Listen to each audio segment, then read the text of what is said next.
Biggin right there, baby. Biggin. Here she goes. Woo!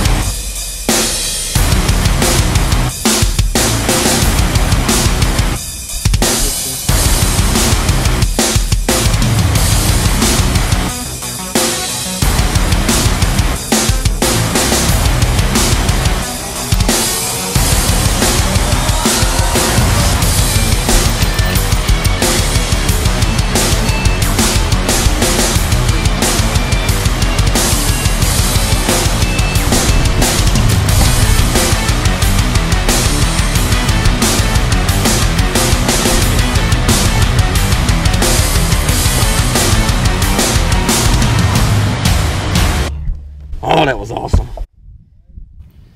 Hey guys, Randy Howell here. I just realized as I'm packing to leave again for Lakers High School Bassmaster event at Gadsden, Alabama. Neely Henry, we're packing up for that. We're packing up to go there and to go to Ross Barnett. And we've been home for a short amount of time. I've been running around like crazy. Been fishing just a little bit with some trips we had, some obligated trips. But now the wrap-up time. We have not done the wrap-ups. We got all this cool GoPro video we filmed in the Classic and at Toledo Bend, and Shay Baker's doing it for me and fixing it up, and I don't have the wrap-up yet. So I'm gonna do a two-in-one. We're gonna do a little bit of Classic talk, and then we're gonna do a Toledo Bend talk. Let me just cover the Classic real quick. The Classic, of course, it kind of got mixed in with all the tournaments and all the stuff going on this year, so I quickly passed through it since I didn't do well in it. And as you know, my hat's off to Jordan Lee. My buddy lives right up the road here at Guntersville. He caught all the fish he needed on the final day. Broke my record from Guntersville. He was in 15th place, 13 pounds, 15 ounces back. And he come all the way back. That's why the Classic. And I said that all week to the pundits and all the people writing stuff at Media Day. I knew I wasn't on them, and I knew the only way I was going to do it if it was just some miracle happened. It just wasn't my time. Never found them. Never really got on them or figured them out. But I thought consistency was going to be the most difficult thing in that Classic, and man, that was dead on, because everybody was up and down from day to day, and a big bag coming in the back on the last day, you know, I knew could be the thing it took to win, and that's what happened. So my hat's off to him. My deal here, some of the video of some of the fish catches I had. I tried the Cinco. I caught quite a few. I had a decent practice the weekend before just with the bubblegum Cinco. There were a lot of post-spawn fish, a lot of leftovers, fry garters, stuff like that. I just couldn't find enough of them to put together a good pattern, and all the stick-ups and the brush and the stuff where Brent Ayler was fishing. I practiced that area and I caught some fish, but I kind of fished through there a little bit fast with a lot of other boats and locals out there on that weekend prior, and I just didn't get that figured out. And the fish were leaving that area. They were in a postponed doldrums kind of, and that's why we didn't see the goodness that lake really has. That lake has a lot of big ones, and we never got to get on them because of the postpone that was going on there. So caught some on bubblegum Cinco on spinning rod. Let me show you my spinning rod here. I got my rod glove on it right now, but this is my green pumpkin purple copper and green pumpkin purple green. This is the color I like during the spawn and right after the spawn if the water's fairly clean. Bubblegum, I like the pink a lot in the stained water, and the water was pretty stained there at Conroe. But this rod right here, this is my favorite rod now for braid. And you know, I've always used the Steez XT, and this is the new Tatula Elite. This is the signature rods that we're all promoting. 7 of us on the Daiwa team that have technique specific rods. 7-1 power spin. And that's a rare rod to find. A lot of spinning rods on the market, most spinning rods are soft, you got soft tips. I got a 7-3 medium action. That's a good shaky head, drop shot rod. But this 7-1 power spin is a heavy duty, medium heavy rod. It doesn't have a very long handle, so it's good for 2 hands, skipping under docks, skipping under tree limbs. Now I do a lot of that skipping, as you'll see in a lot of the video, a lot of skipping the Cincos under stuff. That's where a lot of fish are hiding out at, getting away from from pressure a lot of times. And I'm using straight braid, just 20-pound Daiwa Samurai and 20-pound Daiwa J braid. Both of those 2 braids, I use the 15-pound, I actually use 15-pound J braid, and then I use 20-pound Samurai, kind of mixing it up depending on how heavy of the cover or how clear the water is.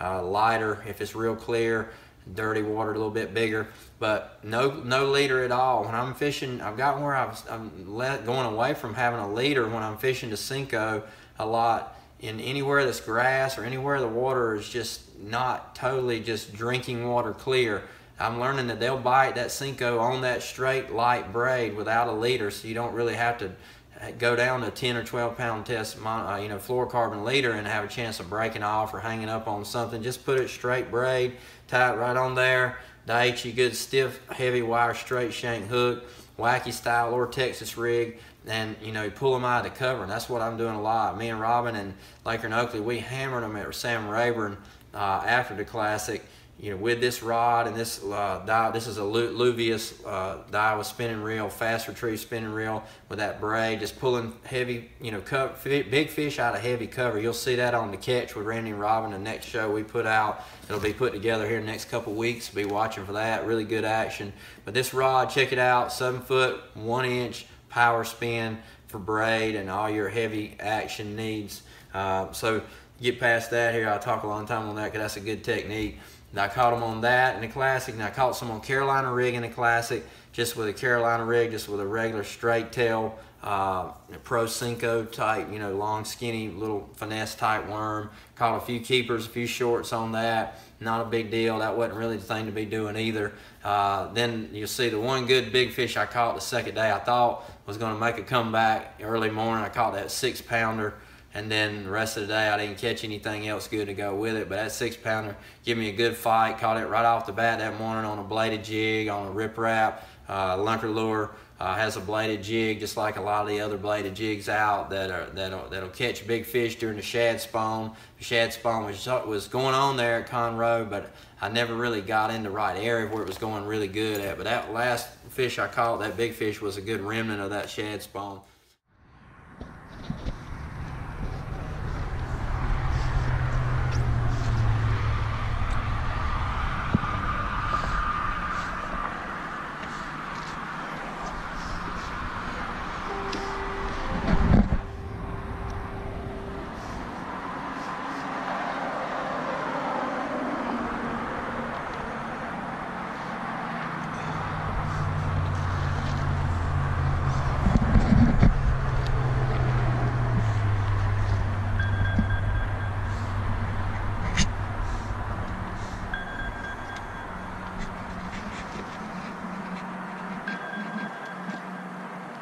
Yeah, baby. Yeah. Right. Got it all, buddy. Got it all. Big one right there, baby. Big one. Yes, you go. Fine. Woo. That one right there. There you go, baby. Thank you, Lord. Thank you, Jesus. Yeah, that's a daggone 6-pounder. Yeah. So let's move on to Toledo Bend. Toledo Bend, I got some good action. I made 4 days in a row at Toledo Bend. I was able to fish the final day cut. I was in 11th after day 2, 11th after day 3, and ended up 11th after day 4. I didn't get in it. I was hoping I could catch. I should have just caught a few more ounces and at least got a 10th place out of it, but I didn't do it that last day. But start out at Toledo Bend, had a decent practice with the jerkbait. Was catching some good ones. A lot of fish were moving out. First thing that morning, I hope this video footage is on there. That big fish I caught. It was 613.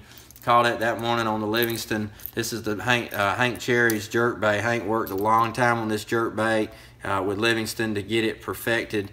And this is a color called Blue True Shad. And I used to look at this color and think, that's not really a pretty color. It's kind of, you see the bluish green turquoise look to it. That color just didn't look like a color that I would pick to use. But Hank Cherry was catching them on this color really good last year at several of the lakes we fished. And at Lake Wheeler, he was running out of that color, and I gave him one of mine. He caught a bunch of fish on it at Lake Wheeler.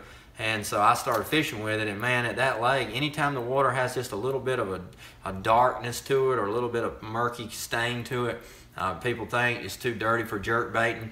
It's really not. That's when they like a color like this that gives off a lot of flash, a lot of bold white and gray, blue looking flash like shad. And the shad spawn was going on pretty good there at Toledo Bend.